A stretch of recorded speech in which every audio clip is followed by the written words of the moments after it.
The 17 News at Sunrise podcast is brought to you by Clinica Sierra Vista.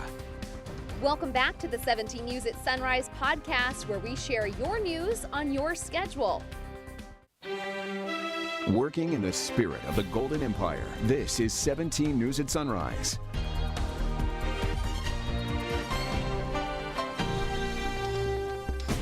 Good morning here at 5 a.m. Thanks for waking up with us. I'm Maddie Jansen alongside Alex Fisher, halfway through that work week.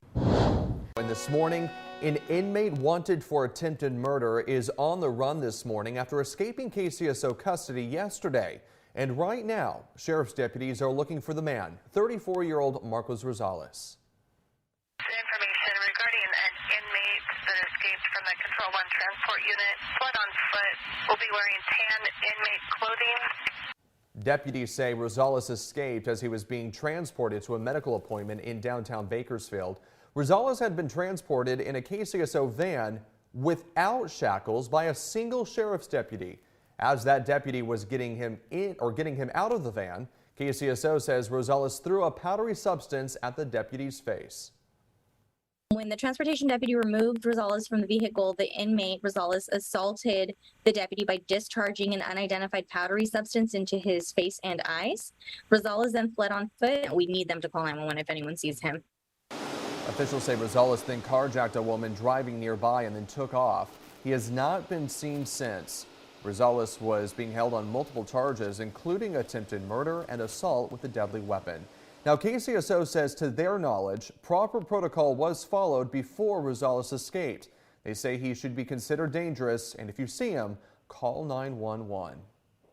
Also in your Crime Watch this morning, the Kern County Sheriff's Office Special Victims Unit has been conducting an ongoing decoy operation over the past few months with the goal of apprehending those seeking to sexually victimize minors. So far, 7 people have been arrested.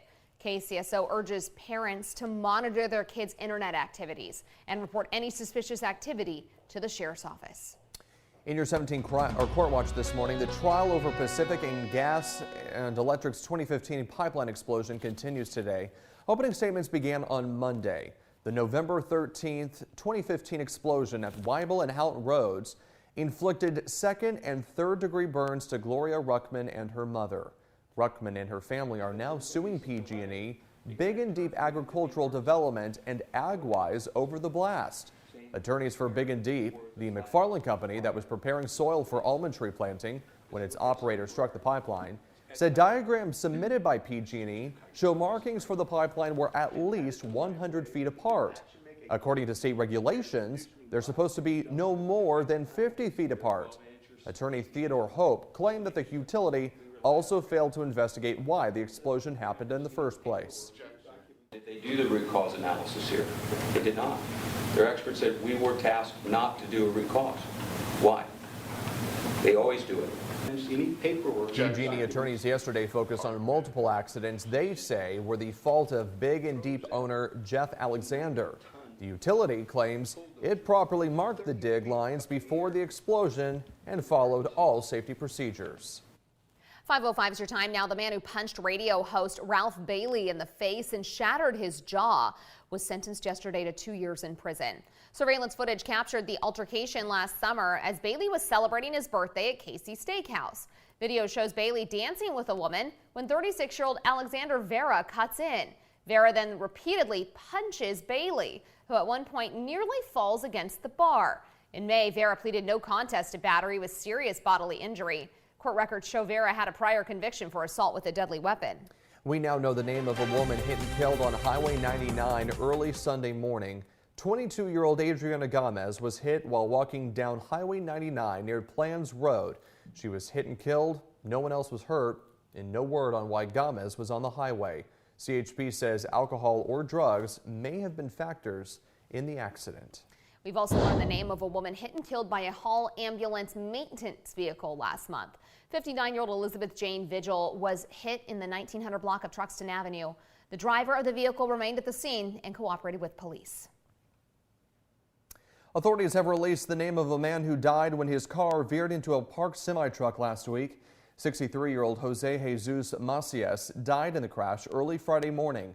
According to CHP, Macias drove off the edge of Highway 99 near Olive Drive and went through a perimeter fence before he crashed into the back of the big rig, which was parked on the dirt shoulder of a crossroad.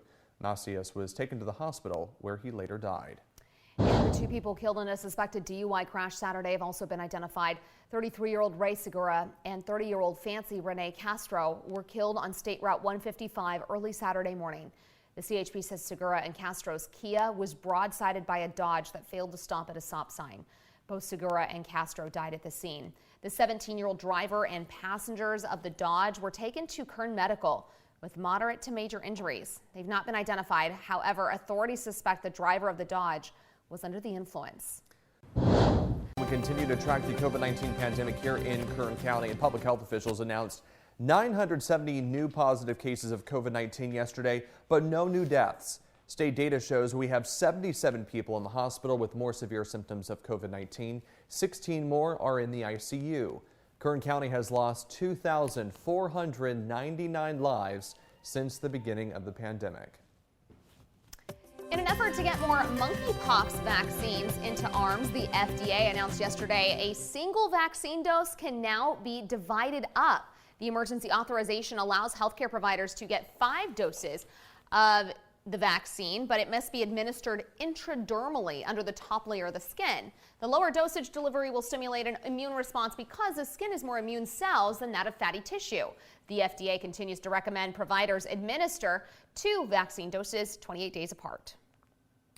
To help mitigate the spread of the virus here in Kern County, local health officials are hosting a monkeypox vaccination event on Saturday. The event is from 10 a.m. till 4 p.m. at the Richard Prado East Bakersfield Senior Center. The event is free to everyone, but you must be at least 18 years old. To determine your eligibility and schedule an appointment, visit kernpublichealth.com/monkeypox. The COVID-19 pandemic is still affecting how students not only learn in the classroom, but how they socialize with each other. 17's Chris Burton has more. Well, after years of disruption from COVID, education officials agree kids lost a lot of learning, but that goes beyond fractions or reading comprehension. As educators hope for a new normal, they'll have to help kids remember how to be kids. We have to relearn how to do school again.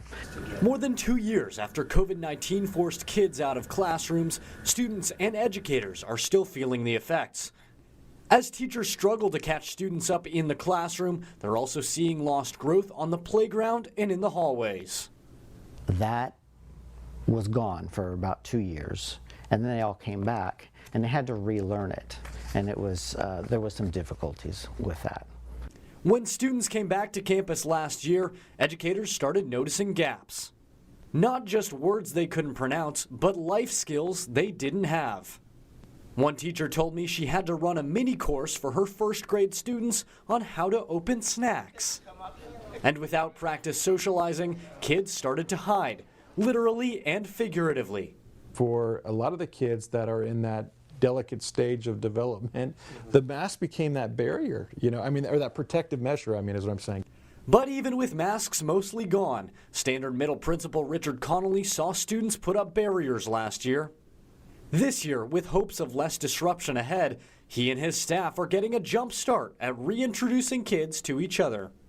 Things about like hats and beanies and hoods and AirPods and drinks on campus and just all these things that we ran into, we're heading it off at the pass this time. Educators across the county hoping this year kids can be kids again. Chris Burton, 17 News.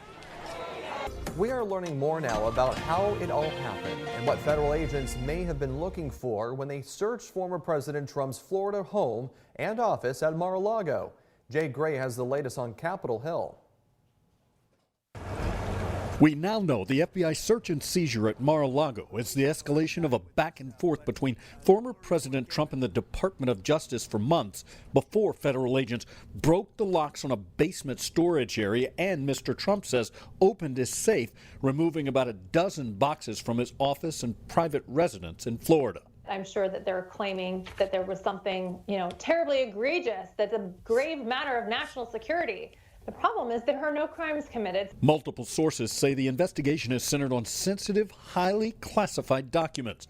Mr. Trump's personal attorney says it's driven by politics. They're scared of Donald Trump. They don't want him to run in 2024. We believe in the rule of law, and that's what our country is about, and no person is above the law, not even the President of the United States. The former president hasn't officially announced. But soon we will have greatness again. But did post this campaign-style fundraising video online just hours after agents finished their investigation at Mar-a-Lago. I believed he was going to run before. I'm as stronger in my belief now. Republicans have rushed to support the former president, demanding an explanation from the Justice Department, saying Mr. Trump and the GOP are being targeted. Outrage growing when late Tuesday, Representative Scott Perry, a Trump supporter, said his cell phone was confiscated by FBI agents. There's been no indication the events are connected. The FBI is not commenting on either. Now, Representative Perry has been a key figure in the ongoing investigation into the January 6th attack on the Capitol and reportedly sought a pardon from then President Trump for his role in trying to overthrow the election.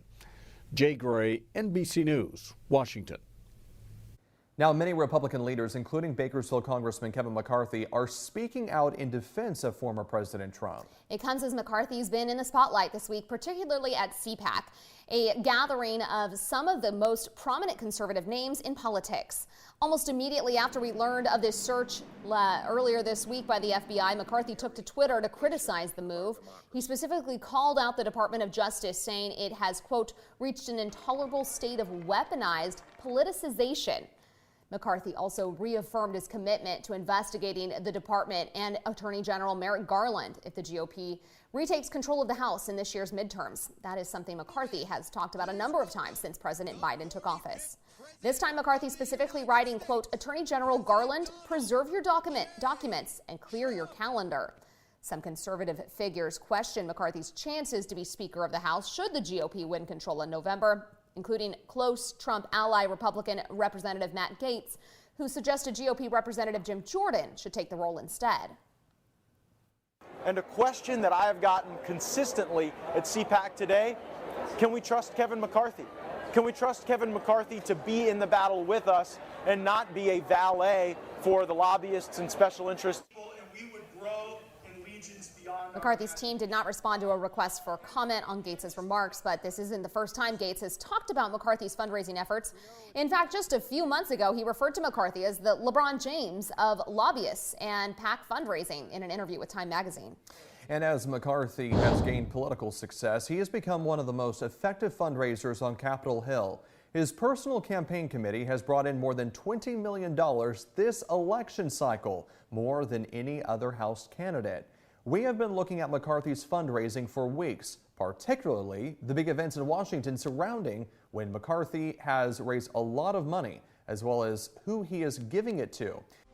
The 17 News at Sunrise podcast is a production of KGET and Nexstar Media Group. For more on all of the headlines in today's show, head to kget.com.